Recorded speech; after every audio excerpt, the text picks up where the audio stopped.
What better way to kick things off than in Southern California at the Honda Center? This is Rinks Around the League. Let's go.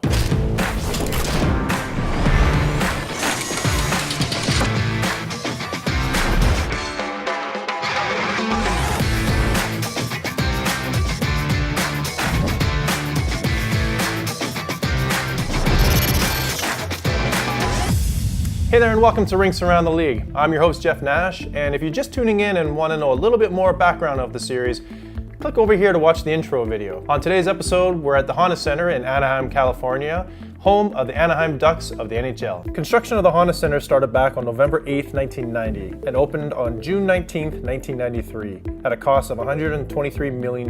It was financed via joint venture with the City of Anaheim and the Ogden Facility Management Corporation and is 100% publicly financed. It is currently owned by the City of Anaheim. Its NHL seating capacity is 17,174. In 2006, Honda purchased naming rights for the arena for $60 million over 15 years. In 2014-15, it was announced that they would replace the original scoreboard with a new 20 by 30 foot Daktronics scoreboard at a cost of approximately $10 million. The average secondary market ticket price ranks them at 30th in the league at $94. In 2005, the Honda Center was the first in the US to install 2 layers of 360-degree ribbon displays. These, of course, are the LED boards that are used to display advertisements and also to aid in the in-game presentation and usually reside around the upper and lower bowls. In the roof of the Honda Center, there are 5 Empire Schonbeck crystal chandeliers that are protected by black dust covers that kind of look like little silos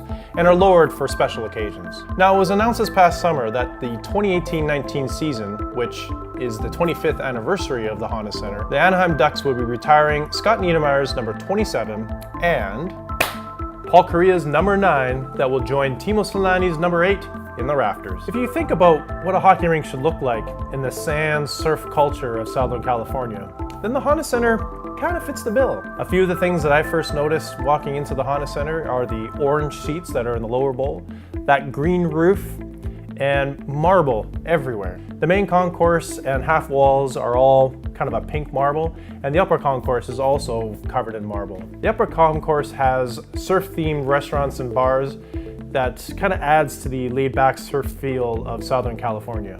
The outside facade has a sunny beach color to it, and it's surrounded by gigantic palm trees, which of course just fits right in with California. They also have a unique outside club TV broadcast area at the front entrance, which makes for some great areas to create some pre-game excitement. Their team store, which I think they've renovated again for this upcoming season, is one of the best in the league. During one of my first visits to the Honda Center, the Jersey Customization Center, you could get any jersey from any era of Ducks history. So if you're a fan of the Mighty Ducks jersey, you could get that one. The purple one? Sure. The current one? Why not?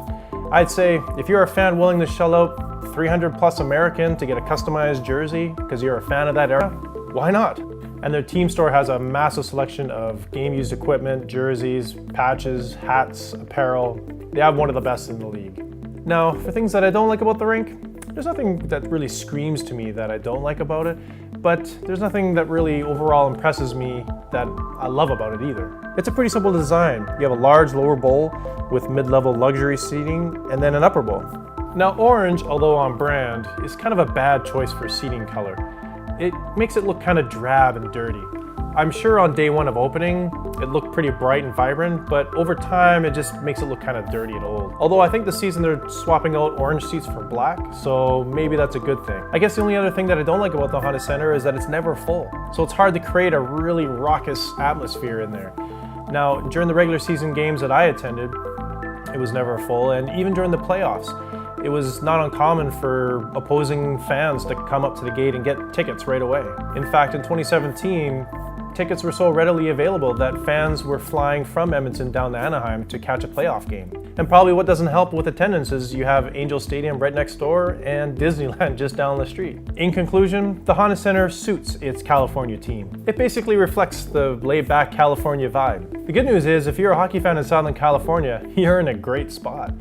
Tickets are at the bottom of the league in terms of pricing, and for much of their 25-year history, the Ducks have been a playoff contending team. So if you're with the family and you're visiting neighboring Disneyland, it's quite feasible to catch a cheap hockey game down at the Honda Center. Well, that about does it for this episode of Rinks Around the League.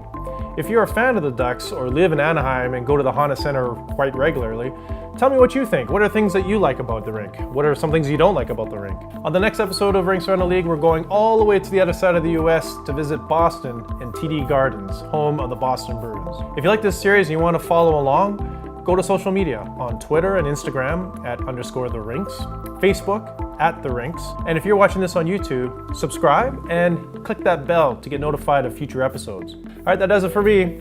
Thanks for watching. Oh, I look just like him. Here, just wait. Oh, here. See? Look exactly the same. I mean, he's much more successful than I am, but I mean, at least I look like him, right?